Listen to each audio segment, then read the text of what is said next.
السلام عليكم يا أحلى متابعين. بنبدأ كلامنا بالصلاة على النبي عليه أفضل الصلاة وأتم التسليم، وما تنسوش دعمنا باللايك والشير للفيديو والاشتراك في القناة وتفعيل الجرس علشان يوصلكوا إشعار بكل جديد بنعمله. فيلمنا النهاردة بيبدأ مع حكاية لأحداث مرت على المملكة قبل 1000 سنة عن هجوم الوحش الأسود العظيم واللي دمر سلام وأمان أهل المملكة وتسبب هجوم الوحوش في دمار المدينة. هنا ظهرت البطلة جلوريس واللي حاربت الوحش الأسود العظيم وقدرت تهزمه وتبعده عن المملكة. بعدها بتقرر جوليريس إنها تحمي المملكة من الوحش وتبني الأسوار، وبتوعد الشعب إن أحفادها يستمروا في حماية المملكة جيل بعد جيل. بنرجع للحاضر قبل الاحتفالية بترقية المتدربين لفرسان. نعرف إن الاحتفال المرة دي مختلف، وده بسبب ترقية متدرب من الشعب لفارس، وبيكون أهل المملكة مستغربين من اللي بيحصل، وبيكون في حالة قلق وتوتر ما بين المدنيين. وبنعرف إن في متدرب تاني مع باليستر اللي من عامة الشعب هيترقى لفارس اسمه أمبروسيوس، واللي بيكون سليل مباشر لجلوريس. وفي غرفة التغيير بنشوف المتدربين وما بيستعدوا للحفل، ونلاحظ إن في واحد من المتدربين اسمه تود بيتنمر على باليستر بسبب أصله، لكن أمبروسيوس بيدافع عنه.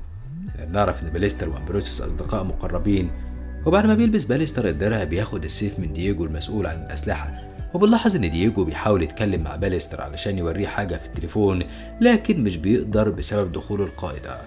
بيتحرك المتدربين وبينظموا صفوفهم وبيستقبلوا القائدة اللي بتشجع باليستر وبتهنيه على ترقيته. ومن بعدها بيتحرك المتدربين وبيدخلوا ساحة الاحتفال، وبينبهر باليستر من الجمهور، وبيتكرم أمبروسيوس ومن بعده باليستر. وقبل تكريمه بتعلن الملكة إن أي حد في المملكة عنده الإمكانيات ممكن يبقى فارس. وبتاخد الملكة سيف باليستر وبتبتدي المراسم، وبعد ما بتنتهي بيكون في صمت رهيب لكن مش بيستمر كتير، وبيبتدي الجمهور في تشجيع باليستر. الفرحة مش بتكمل هنا، وأول ما بياخد باليستر السيف من الملكة بيطلع شعاع من الليزر يقتل الملكة. وبسبب اللي حصل بيتحرك أمبروسيوس وبيقطع بسيفه إيد باليستر، وبسبب كده بيتحرك الليزر ناحية الأضواء اللي متعلقة في السطح فبتقع على الأرض وبتدي فرصة لباليستر إنه يهرب. في الوقت ده بنشوف نيمونا اللي بتمشي في الشارع وبتدمر الإعلانات اللي بتستعرض صور الملكين.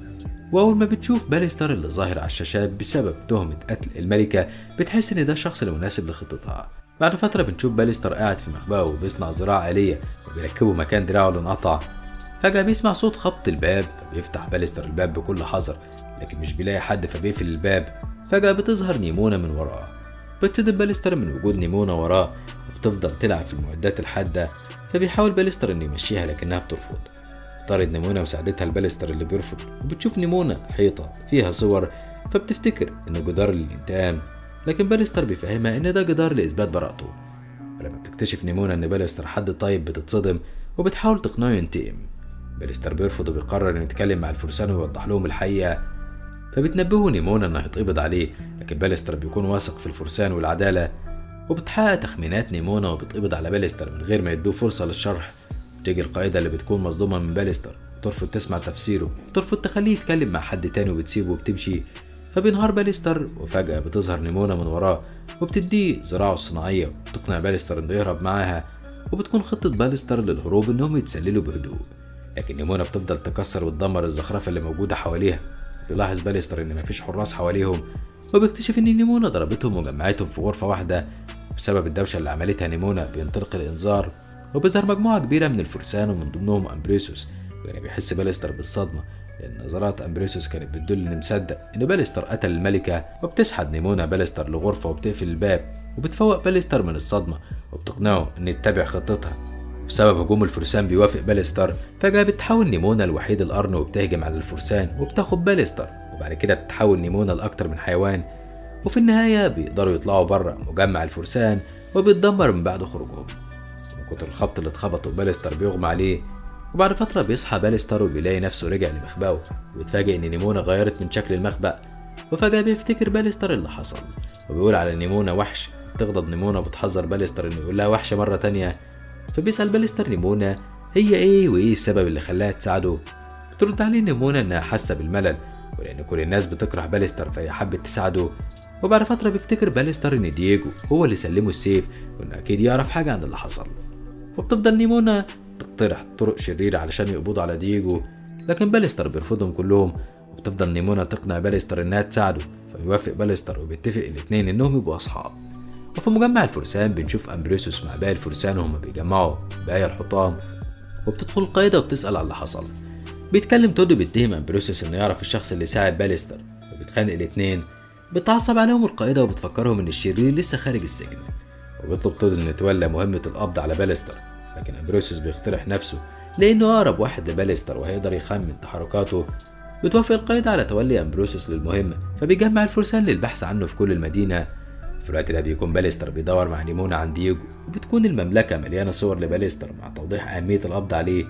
فبيقرر باليستر انه ينزل مع نيمونا لمحطة المترو تحت الأرض، لكن بيكون في فرسان، وبتستخدم نيمونا قدرتها على التحول لشكل باليستر علشان تدي الفرصة لباليستر انه يهرب.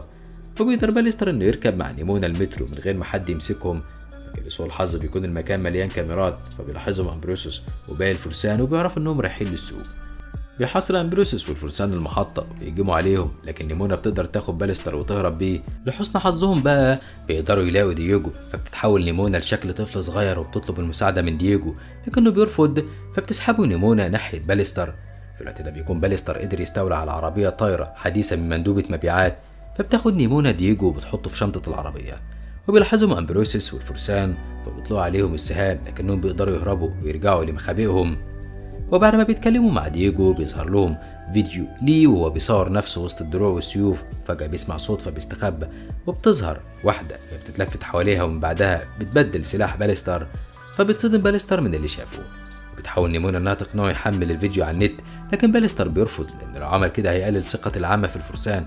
وبيقرر انه يعرض الفيديو على امبروسيوس، فبتقول له نيمونا ان الامور لو مشيت غلط هتستخدم خطتها وتدمر وتكسر كل اللي قدامها. فبيوافق باليستر وبيتحرك الاتنين ناحية مجمع الفرسان. ولحسن الحظ بيكون امبروسيوس والقائدة على البوابة، فبيحاول باليستر انه يطلع التليفون ويشغل الفيديو، لكن تود بيطلق عليه رصاصة لأنه فاكره سلاح، وبكده يكون الدليل الوحيد اتدمر.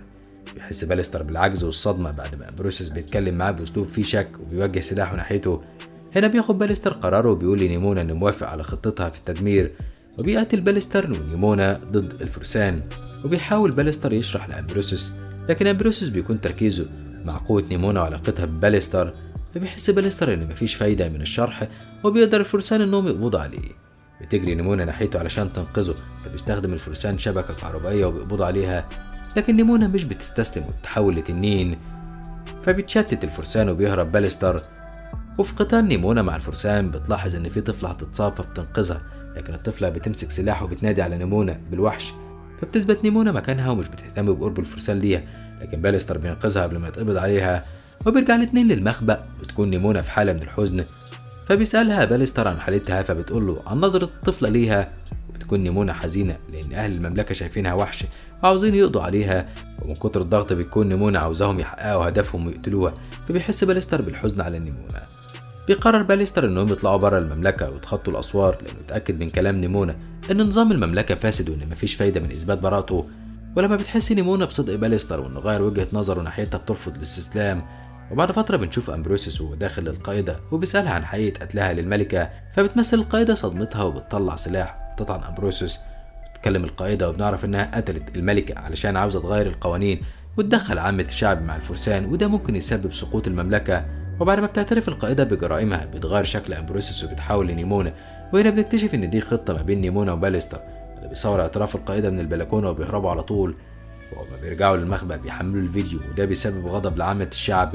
في الوقت ده بيوصل امبروسيوس للقائدة وبيأمر الفرسان انهم يقبضوا عليها، لكن القائدة بتوضح ان نيمونا هي الوحش الاسود وانها عندها القدرة للتحول لأي شخص وأي شكل، وبتظهر اللفافات اللي بتثبت كلامها. فبيسيبها امبروسيوس. المخبأ بتوصل رسالة مشفرة لباليستر من امبروسيوس بانه عاوز يقابله، وبيوضح له ان نيمونا الوحش اللي من الاسطورة وانها بتخدعه وبتستغله، لكن باليستر مش بيصدق كلامه وبيسيبه وبيمشي. فبيروح امبروسيوس وبيقنعوا انهم يقضوا على نيمونا مع بعض، لكن باليستر بيبعدوا عنه وبيسيبه وبيمشي. بيرجع باليستر للمخبأ، بيكون كلام امبروسيوس لسه بيدور في دماغه، واول ما بيشوف نيمونا بيناديها بالوحش، فبتتعصب نيمونا وبتحس بالخيانة لأنها ساعدت باليستر كتير وخطرت بحياتها كتير علشان تنقذه. وفي الوقت ده بيقتحم تود المكان وبيقبض على باليستر. تهرب نيمونا وبتجري ناحية الغابة وبتفتكر ماضيها، وبنعرف إنها قبل 1000 سنة كانت بتحول لأشكال الحيوانات علشان تتأقلم معاهم، لكن الحيوانات كانوا بيرفضوا وجودها معاهم. وفي يوم قابلت الطفلة جلوريس ورحبت بوجود نيمونا جنبها، ومن بعدها بيقول الاتنين أصحابه بتزيد صداقتهم بعد ما بتعرف جلوريس قوة نيمونا ومعاملتها مش بتتغير. وفي يوم بيكتشف أهل القرية وجود نيمونا، فبيتهموها إنها وحش وبيكونوا عاوزين يحرقوها، لكن الخطأ بتولع النار في بيوت القرية وبتحاول نيمونا تبرأ نفسها، لكن محدش بيسمع لها. حتى جلوريس بتبعد عنها وبتشوفها شريرة. وبسبب خيانة الماضي من جلوريس وخيانة الحاضر من باليستر بتزيد المظالم في قلب نيمونا وبتتحول لوحش عملاق. وبتهاجم نيمونا المدينة علشان تنتحر بطعن قلبها بالسيف الضخم الموجود على تمثال جلوريس، لكن أهل المملكة بيفتكروها هتهجم عليهم، فبتأمر القائدة بتجهيز المدفع الضخم. لكن أمبروسيس بيحاول يمنعها إن المدفع هيدمر نص المملكة مع الوحش. بيلاحظوا إن نيمونا عاوزة تنتحر، بيروح باليستر ويعتذر لها على عدم ثقته وبيفضل يهدي فيها ويقنعها لغاية ما بترجع لشكلها الحقيقي. وبتكون القائدة لسه عاوزة تقضي على نيمونا بالمدفع، لكن أمبروسيس بيمنعها، فبتستخدم القائدة سلاح الليزر وبتصيب كل اللي حواليها وبتشغل المدفع. وهنا بتقرر نيمونا إنها تغير التاريخ وتصحح الأسطورة، فبتقف قدام المدفع وبتمتص الضرب علشان تحمي المملكة والمدنيين.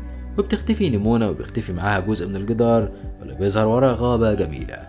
وبيتم تكريم نيمونا وباليستر بصفتهم أبطال. وبيرجع باليستر للمخبأ القديم وبيرتبه، وفجأة بيسمع صوت خبط نيمونا على الباب، وهنا بنعرف إن نيمونا لسه عايشة. وبكده يخلص الفيديو بتاعنا النهاردة. لو عجبكم ما تنسوش دعمنا باللايك والشير للفيديو، وما تنسوش الاشتراك في القناة وتفعيل الجرس علشان يوصلكوا إشعار بكل جديد بنعمله.